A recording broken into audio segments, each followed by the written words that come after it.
আবু জাহেল একদিন মুহাম্মদকে বলছিল, এই আব্দুল্লাহর বেটা মুহাম্মদ, ওই যে আকাশে চাঁদ দেখা যায়, ওই চাঁদকে যদি দুই ভাগে বিভক্ত করতে পারো, চাঁদকে যদি দুইটা টুকরা করতে পারো, আমি আবু জাহেল কথা দিলাম আমি তোমার প্রতি কালেমা পড়ে মুসলমান হব।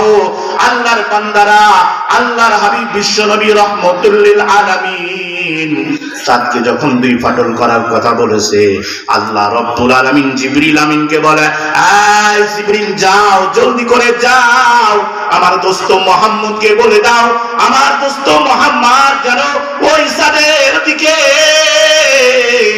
শাহাদত আঙ্গুল দিয়ে ইশারা করে, আমি আসমানের মালিক চাঁদকে দুই ভাগে বিভক্ত করে দেব। আল্লাহর বান্দারা, ইতিহাস লেখা হয় আমার আপনার দয়ার নবী মায়ার নবী চাঁদকে দুই ভাগে বিভক্ত করে ফেললেন। আবু জাহেল বাটপার কয়, এ আব্দুল্লাহর বেটা মুহাম্মদ, তুমি তো একটা বড় জাদুকর, তোমার জাদু আসমানের চাঁদে গিয়ে থেকে যায়। বলি নাউজুবিল্লাহ। আবু জাহেল কিন্তু কালেমা পড়ে নাই।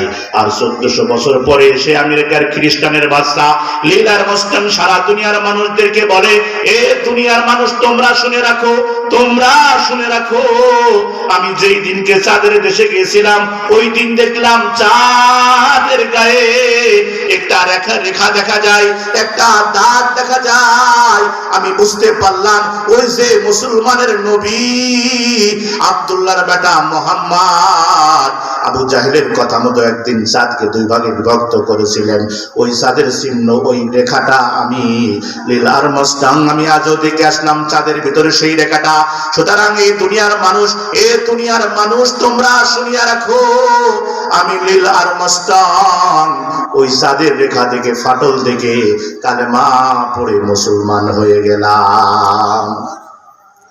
এজন্য সম্মানিত হাজিরিন, 1400 বছর পরে এসে আমেরিকার খ্রিস্টানের বাচ্চা নীল আর্মস্ট্রং তিনি চাঁদের ফাটল থেকে কালেমা পড়ে মুসলমান হয়ে যাচ্ছে। আর নবীকে সশরীরে তিনি সামনে পেয়েছে, কথোপকথন হয়েছে, কিন্তু নবীর কালেমা পড়ে নাই। কথা বলেন ঠিক কিনা?